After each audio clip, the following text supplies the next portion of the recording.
Hi folks, good morning, good afternoon and good evening wherever you are in the world. My name's Sean, aka Uncle Frogface, and welcome to today's video.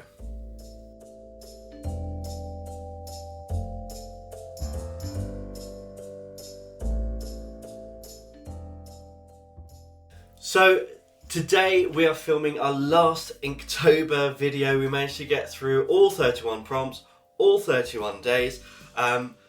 If you haven't been following along, then I have been using post-it notes. I'll just grab all of the ones from up here as well. God, there's tons of them.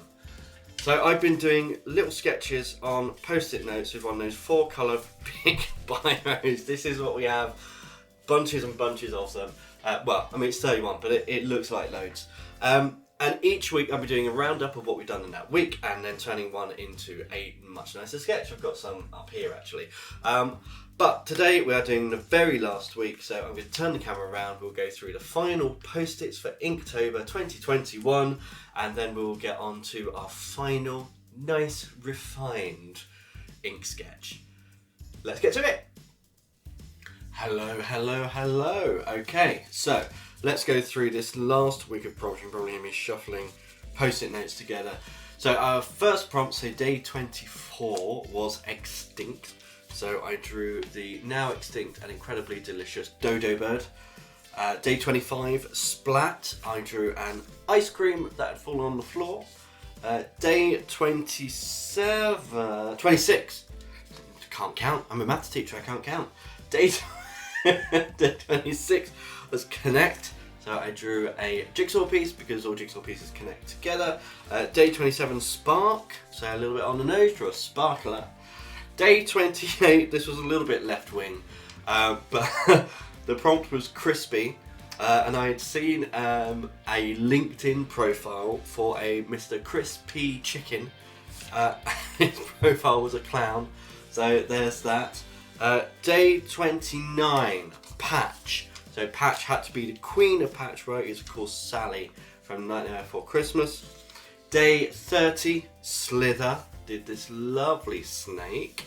And then finally, day 31, October itself, the prompt was risk.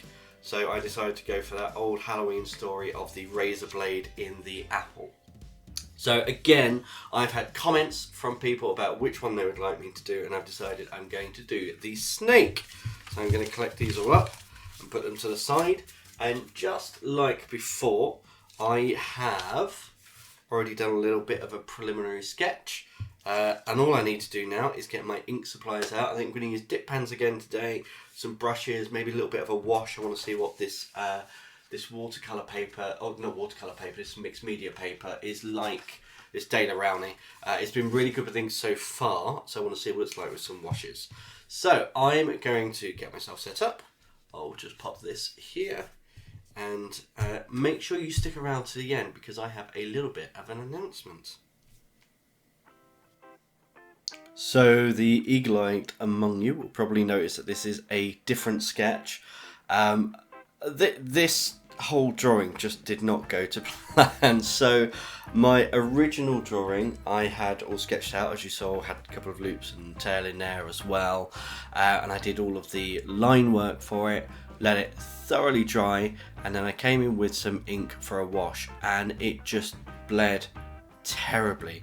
The worst bleeding I've had on an ink drawing for a long time, and these are inks that I've used before and they've dried and have been absolutely fine. So maybe it was the paper, maybe it was the ink, maybe it was a bit of both, who knows. I just wasn't happy with it at all. So I've come in, I've done a reasonable approximation of a quick sketch of the head again. Again, it's not the best I could do, but I'm on a deadline, so I got this done as quickly as I could. So for this, I just wanted really to go through and keep it nice and loose, use a little bit of a wash. The sketch on the post-it note really is just there as a preliminary. I'm not even really using it as reference. It's a different type of snake head as well. There's lots and lots of differences. But once I kind of got all of the ink work done, I was okay with it, and then I started adding some colour, and it did that thing that art sometimes does, where it turned ugly. It turned very ugly. I spent the rest of the time trying to save it, and I think it turned out okay. I would definitely like to return to this, maybe in a different medium, maybe as a painting, and paint a snake, because I love reptiles and I love snakes. So yeah, I think I'll definitely return to this, but I think I could have done better. It's not the worst drawing I've ever done. It's certainly not the best drawing I've ever done. But let me know what you think. I'm going to let you enjoy the rest of this process in peace without me talking, and I will catch you at the very end with my announcement.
Okay, so we are finished. This one was a struggle, I'll admit, but this is the end piece, and obviously from our post-it here.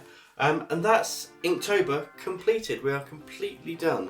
So I did say I was going to have a little bit of announcement at the end, and here it is. So I'm actually going to be running a competition to give away one of these finished pieces, as well as the post-it that inspired it as well. So if you want to have a look at all four, go have a look at the other videos, see which one you prefer. And if you want to enter the competition, make sure you are subscribed to my channel, like this video, and leave a comment down below telling me which was your favourite Inktober prompt this year out of all 31. And I will be drawing someone at random at the end of November to win one of these sketches plus the original, and I'll sign it and I'll throw in some goodies as well. But that's it, that's my announcement. I hope you've enjoyed Inktober, I hope you've enjoyed this video, and until next time, goodbye.